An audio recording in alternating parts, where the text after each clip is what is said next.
There, art nerds, are you ready for something cute, super tiny, and very Hobbit core? Today's start to finish art tutorial is for you. You can draw this a little bit bigger with different accessories to make it a Hobbit house, but we're drawing a cute little Lilliputian house hidden underneath a grassy knoll with loads of mushrooms and a dainty little cabbage butterfly today. So grab your pencils, grab your favorite inking utensils, and grab your watercolors, and let's get started.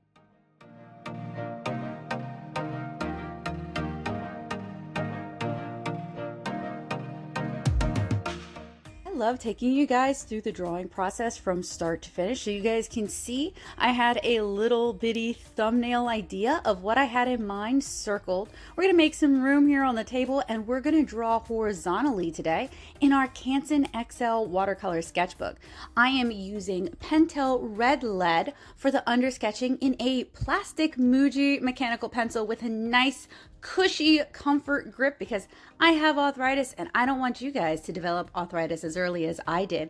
We're going to start by blocking everything in, kind of referencing the thumbnail that we've already created. So I kind of draw a circle to create our composition. That's going to be a circle of sky, and then within our circle I drew the grassy knoll, I drew the circular door, and I start sketching in the mushrooms. I'm drawing everything in as lightly as possible to make erasing easier and also to kind of figure things out before we really solidify our composition. Now, if you're newer to art and illustration and you don't know what thumbnailing is, or maybe you've somehow missed it along the years, that happens from time to time.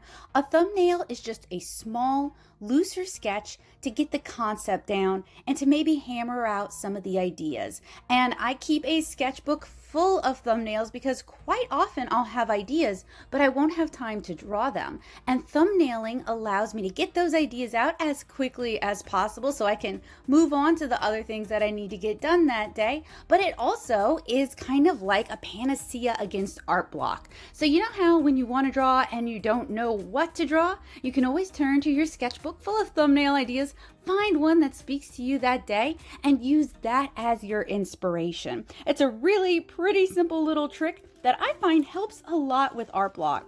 So once I've got everything kind of loosely sketched in, I'm going to start going over it a little bit darker to solidify the details. Now, I'm going to be inking this, so I don't really have to do this, but I'm doing this because we're recording and I want you guys to be able to see what I'm drawing. I'm using red lead because it all but disappears when I add watercolor on top of it, which means I don't have to erase if I don't want to. I do heavily recommend though that if you've done any construction lines, if you have any stray sketch lines that you don't need, erasing is going to kind of clean things up because sometimes this red lead can create a little bit of a resist. I also find that when we're working with faces, this red lead works really well, blends in really well with the faces, whether you're drawing lighter skin tones or darker skin tones. So it's a great resource if you're sketching for watercolor and you like to paint and draw people like I do. Today though, we're focusing on the architectural, if you can call it that, by designing this adorable tiny home. By the way, if you enjoy these kinds of tutorials, not just the start to finish, of which I have many for you guys, but if you like seeing me draw cute and cozy tiny homes, please do let me know down in the comments. I've got lots of ideas for adorable Lilliputian homes that I would love to do as start to finish tutorials with you guys. But I need to know if there's interest for this. This is something that I don't normally share outside of my comic work. So if this is something that you guys enjoy, let me know. Also, the line art for this is going to be available as a coloring sheet to my patrons over on Patreon. So if you want to color along with me and you don't feel like doing the drawing, you can join me at patreon.com/natosoup. For just $2 a month, you get access to all of the line arts that I create that month, as well as early access to videos like this tutorial here or my art supply reviews, as well as backer exclusive access to the materials that I create for the classes that I teach. So once I have finished sketching this in, it's time to start inking. And I am using my favorite waterproof brush pen, a Sakura Pigma FB. But if you happen to not like this one, maybe the tip is a little bit too soft, maybe it's not quite comfortable in your hand. And speaking of comfort, I do have a comfort grip on this. Again, arthritis, we want to get as much longevity out of our drawing life as possible. So taking precautions to make sure you're working as comfortably as you can is really important. And on that note, please feel free to rotate your sketchbook to whatever angle is most comfortable for your wrist. I know I often don't demonstrate that. That is an accommodation I make for recording, but it is not really what is most comfortable for me. And it's caused a lot of wear and tear over the years. So I highly recommend that you work in a way that is the most comfortable for you, and don't worry too much about copying what you see on YouTube, because it's all a stage. And don't worry about what other artists are telling you unless they're trying to help you spare your wrist. Don't worry too much about that either. Work in a way that is comfortable for you. Remember to stretch and remember to hydrate. Your comics big sister is looking out for you, or at least trying to look out for you. Now, if you don't like the Sakura Pigment FB, Tombow Furunosuke is also waterproof. It's available in a bunch of different colors, so that could be fun for colored line art. It's what I use when I do the colored line art tutorials. And it's available in a soft tip and a hard tip, but both of those brush tips are harder than the Sakura Pigment FB. And of course, if you would prefer to ink with microns or any sort of waterproof pen, please do feel free to. This is just what I'm using, and it's just what makes me happy. I am using a sheet of copy paper so that I don't smear the ink all over my page, and I'm just kind of working my way through the illustration from foreground to background, so things that overlap to things in the background. If you watch my start to finish tutorials, you'll know that most of these are sped up 4x. This video has been sped up for the most part to 8x, just because it would take a really long time. And the whole point of the start to finish tutorials is, yes, to come up with an art project that you guys can draw along with me, you guys can ink along with me, you guys can paint along with me, and we can make art together. And I love that idea. It's also to make accessible art that I think, with a little time and patience, most people who are beginning their art journey would be able to draw along and might even be comfortable in making their own by changing things and adding embellishments. It's also meant to be under an hour in length. And when I was doing kind of the simpler, less detailed things, that was very easy to do it at 4x speed, where you guys could, really see everything that I'm doing, because that's another important part of this series, is it going slow enough that you guys can see what I'm doing and that hopefully I can explain it to you. But some of these have gotten very long, so I'm speeding them up to 8x. I promise that is not going to be a constant in this series. It's more the exception. And if you're looking for more detailed, larger watercolor illustration tutorials, I have those here on the channel as well. Also, if you're looking to learn how to draw and paint people, I have a whole playlist of that for you guys. I realize that some of you guys are just here to see cute little Hobbit houses. So again, let me know down in the comments if you want more of this, because I am more than happy to give you guys more of that. But I also know that some of you guys enjoy my drawing and painting people tutorials, and that's kind of the staple of what I do in terms of tutorials here. So I promise we're not completely departing. Now we're just drawing the places where these people live. So I have found that when it comes to inking, it's really important to just kind of take your time, be patient, and relax into it. Rushing will make it. There are pros and cons to rushing. If you have like a more gestural, looser style, then rushing and working with a larger brush can really add a lot of movement and impact to your art. It can make it really, really expressive. But for this coloring page style art, what works for me is just kind of slowing things down, calming things down, maybe listening to some music or watching a favorite TV show. I'm pretty sure I was watching Craig of the Creek while I was inking this, and just kind of enjoying it. Don't be in a super rush to finish it. We're not working on a particular timeline.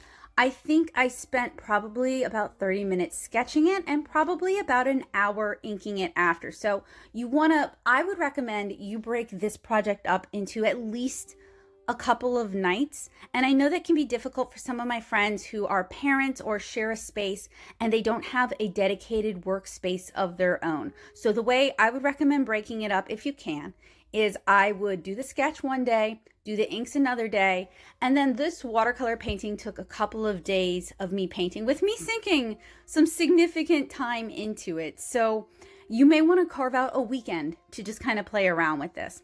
So for the sky, I mixed some cobalt blue with probably a little bit of ultramarine blue to get a really nice, warm, friendly, summery blue. And I'm using a large watercolor quill to apply that to the sky. I allowed it to dry fully and I mixed it a little bit more saturated. I'm working with my Daily Driver watercolor palette. These are my favorite colors from my favorite brands, but I encourage you to work with whatever brands and whatever colors you like. So right now I'm applying an underwash of kind of a light brownish gray to my mushrooms, including the mushroom caps, but particularly to the stems. And I'm going to start blocking in some of the shadows on the stems as well. Once that fully dries, I'm going to apply masking fluid to it and preserve the scales. So for the butterfly, I want to paint a yellow cabbage butterfly, right? And with yellows, sometimes, especially with opaque yellows, it can be hard to glaze shadow colors on top of those later. So I did a little bit of underpainting with the same brownish gray that I used for the mushrooms to kind of start establishing some shadows. While that dries, I mixed up kind of a Payne's gray, a little bit more on the brownish side, for the pebbles leading up to the doorway. Now, some of them are more gray, some of them are more brown. I kind of wanted multiple colors in the pebbles, and I did it in kind of a cheap way where we painted a bunch of the gray ones first, then we mixed in some brown into our gray mix so that we could get our more brownish pebbles. Now that the layer has dried on the mushrooms, I'm going to add another layer of brown, and we've started painting our cabbage butterfly. I started by painting it kind of a bismuth or a cooler, opaque-ish yellow, and then I went in with, I think it is Sennelier's pale yellow green, something like that. And then I dabbed in a little bit of Payne's gray because if you look at cabbage butterflies, they have like a black spot up around the wing and it's kind of diffused towards the edges. Mine diffused a little bit more than I was planning, but one of the wonderful things about watercolor is there is sometimes some chaos to it, which really speaks to my little ADHD heart because it is a combination of processes that are known and repeatable, and you can expect certain things out of it with just a little hint of chaos. So I love that kind of controlled stress, I guess. So I am mixing my brown up a little more saturated, continuing to work on developing the shadows on the mushroom stems.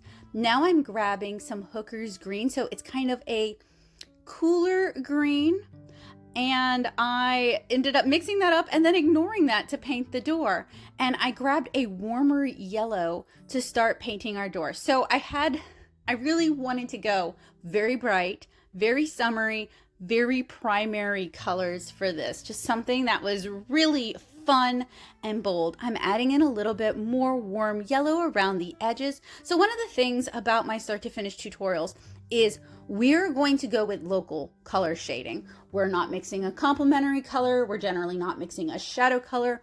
Most of our shading is kept very simple to local color so that you can just focus on glazing and layering and building up color that way. So after the door has dried, I'm going to start filling in the grass, and I'm still working with a large quill. And generally my rule of thumb for watercolor is I would recommend that you work with the largest brush you're comfortable with using. You can fill the area quicker. It's less wear and tear on your wrist, but also cellulose kind of dries when it wants to dry. It kind of dries with the atmospheric humidity. So there are going to be days where it's going to really sit on the paper, and then it's going to be days where it evaporates like almost immediately and you get a lot of streaking. And if you're working with a larger brush, you can put down more paint and more water, and you can work quicker and you can prevent streaking. So the silver bars that you guys saw me put down are Chinese watercolor weights. Those are going to weigh the paper down, and they basically serve the same function as a clip, but they're a little bit easier for me to maneuver and manage with my hand arthritis. So instead of like struggling with a clip, I can just put those down.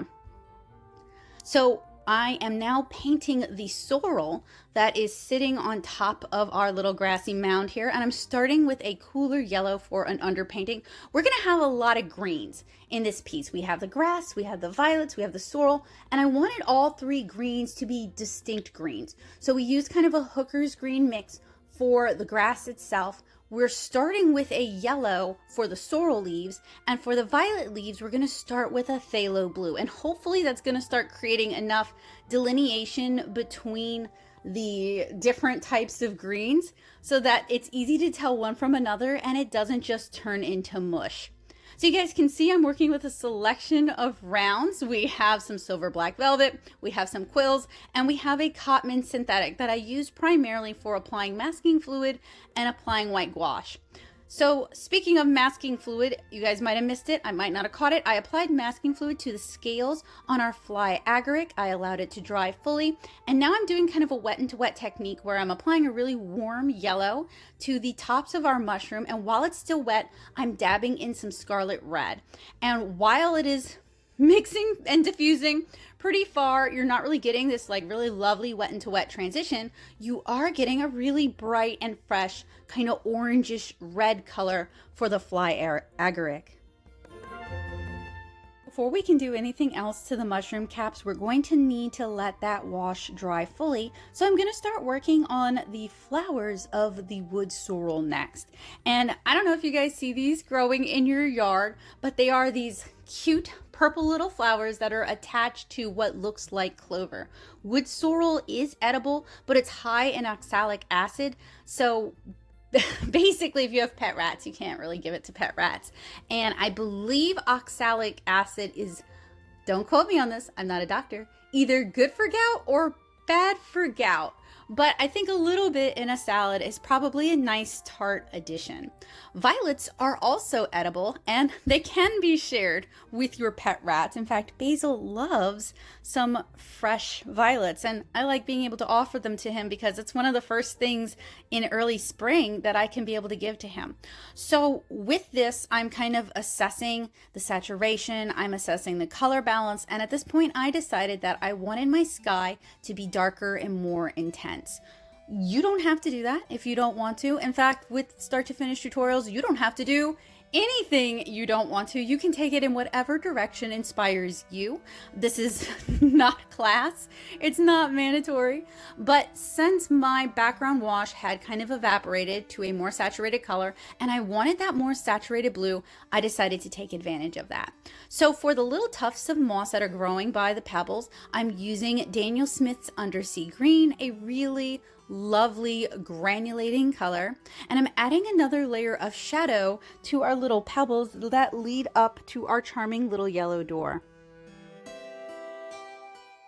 So at this point, we have most of our colors blocked in. So this is going to be about kind of solidifying our main colors. It's going to be about building up our shadows, building up our textures, and just kind of adding in those details. And I want to point out now that I'm working heavily from visual reference that I've pulled up on my computer.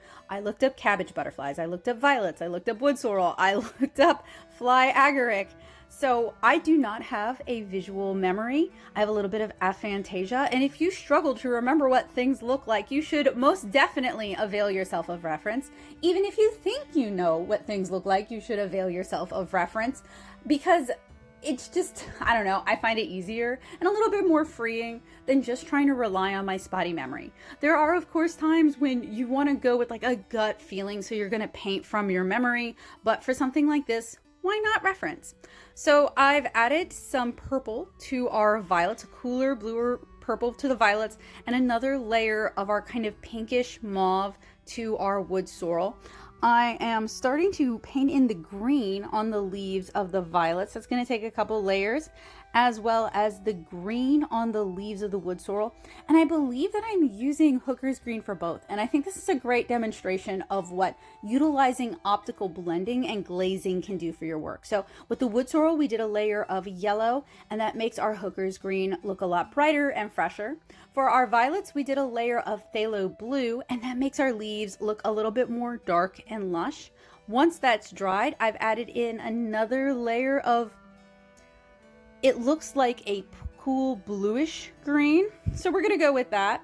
And I'm starting to add in a more saturated mix of our undersea green to our moss. And I'm working in kind of like a velvet or a fuzzy sort of motion with little short brush strokes to really try to capture the softness of the moss. And I'm also leaving some highlights of our prior color so that we can really kind of start building up the lighting and contrast on the moss. I'm going to add another layer of shadow kind of towards the bottom, towards the viewer, on our pebbles, and I want to kind of create some definition in the wood sorrel. So I'm going to paint some of the leaves towards the back in shadow, a little bit darker, so we can start creating that definition. Now, for the door, I kind of struggled a little bit. I had an idea of what I had wanted for it, but I wasn't entirely sure of how I wanted to execute it. So you guys are going to see me try a few different things, fix a few different things, and that's just a normal part of watercolor. Trial and error is a very normal part of making art. Sometimes mistakes can turn into beautiful things. Sometimes mistakes are just mistakes and we learn from them and we move on from them. But this is done in a watercolor sketchbook, and that makes it kind of sort of a sketch. So it is fine to make mistakes. It is fine to learn. Learning is encouraged. Growing is encouraged. So on the sorrel, I'm adding another layer of our cool yellow to our sorrel leaves that are a little bit closer to the viewer. And what I'm trying to do is I'm using a little smidgen of atmospheric perspective to kind of create a sense of depth. And generally, we don't have really a chance to go into atmospheric perspective in our start to finish tutorials because they tend to be the kind of illustrations that are a little bit more simple and maybe don't depict as far back an environment, but there's still a lot of great tricks in atmospheric perspective that you can bring into your daily art. And I'll try to remember to link my watercolor tutorial on very simplified atmospheric perspective for you guys. So now that the fly agaric has had a chance to dry, I'm going into it with another layer of our darker red kind of on the caps. And I'm also going into our violet leaves with another layer of probably phthalo blue mixed with a little bit of indigo.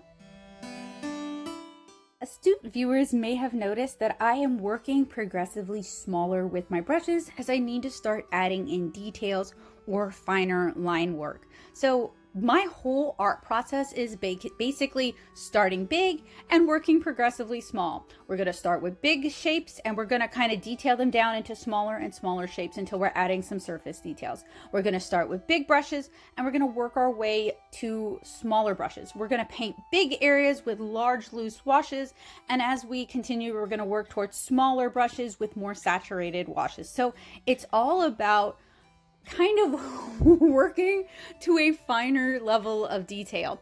I really recommend that you don't start with your detail early on because, well, you guys can see right here. So we're working on the door and I'd already added some wood grain, but I decided that I wanted to kind of shift the yellow a little bit and make it a little bit richer because it's a little bit too yellowy, greenish yellow rather than like a golden yellow, and it doesn't stand out from the grass enough for me.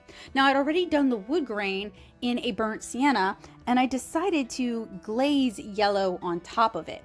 And what that ended up doing to the burnt sienna is it kind of melted the burnt sienna paint a little bit and it makes it run.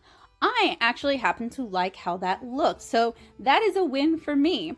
But if you were, let's say, painting faces and you did like eyeliner on your character and then you were like, no, I want to do like a blue eyeshadow, so I'm going to paint a really light wash of blue on top of her eyelid, or that might melt the eyeliner and that might smudge it. And you might want that look. Like that could be like a cool, grungy, I've just been crying sort of effect.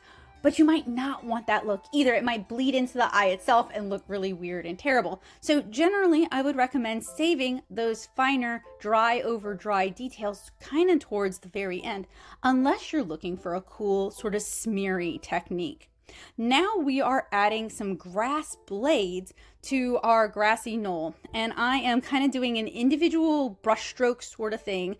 Think of it kind of like longer fur. And I am leaving some of the light green still visible from our prior layer. Now, this might read as too busy to you. You may decide you just want to do a few blades of grass.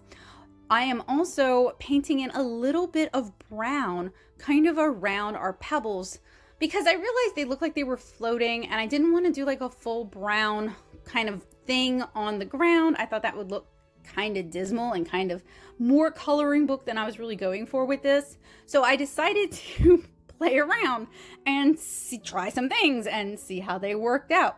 So the grass was kind of starting to look a little bit swampy to me. So I decided I needed to add a little bit more contrast. And I'm going to do this by working cooler and darker. So I am using some of that maybe phthalo blue mixed with indigo to paint some shadow into the grass. I would recommend reserving more of the dark blue for the shadows and the bottom. I ended up getting distracted while I was painting, and I did not keep the light source as in mind as I should have. So I kind of muddied it and kind of made the contrast a little bit murky by doing too much blue. But if you're painting along with me and you want to try leaving more light towards the top, I think that would really kind of help with giving the impression of it being like sunlit, and I think you would just give it a stronger light source. As I mentioned earlier, this has been sped up to 8x, so this is 8 times faster than the real time. I think real time, breaks not included, this video would come to about 3 hours in length. And one of the things that doesn't really get shown when you're sharing watercolor stuff like this is all the breaks you might take or how long you might be stepping away. So generally with these start to finishes at this point in time, I'm painting for about 4 hours in the evening. I go to bed, I let it dry completely overnight, and that includes allowing the colors to saturate on the palette overnight. And then I come to it the next morning, hopefully to add in those final details, maybe re-ink it a little bit, maybe add some white gouache. Speaking of details, I'm using that yellowy green towards the bottom of my palette to try and add back in some highlights and add back in some light to my grass. It's kind of an opaque yellowish green. It's made by Sennelier. It works well for that kind of like rim lighting or adding highlights back in, but it may just kind of serve to create too much visual clutter and kind of overcomplicate what you're doing. So it's up to you. Now, once my fly agaric mushrooms have fully dried, it's time to pull out my masking fluid eraser, my masking fluid frisket, and I can start gently peeling up my masking fluid. And you guys can see that the masking fluid kind of reserved those scales that we'd added a little bit of brown to. So basically, I've already done some of my shading on those scales, and it'll make it a little bit easier to paint. Some people can use their fingers to lift up masking fluid like this. I cannot. You can find masking fluid friskets. Boy, that is a tongue twister for me today for some reason. You can find them at Dollar Tree though in the craft section. You can find them at Michael's for way more money than that. I would recommend just getting them at Dollar Tree. That's where I pick them up. It's $1.25 and I use this thing all the time and it makes removing masking fluid so much easier for me.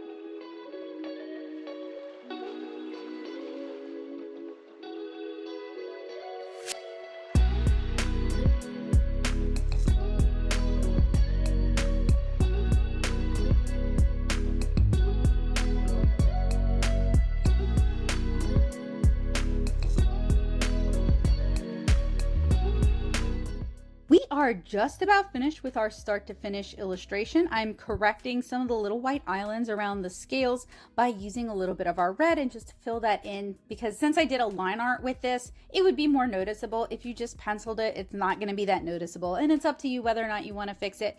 But basically, we are ready to start adding some white gouache highlights here and there. So I have some Winsor Newton very dried out gouache, and what I do with this, instead of doing a dab on my palette, which I just wasted a lot of gouache that way, I'm gross, I will apply a little water into the tube, let it soak in, and then just stick my brush right in and kind of squidgy it around. You do not have to work this way. I don't even know if I would recommend you work this way. This is just what I'm doing.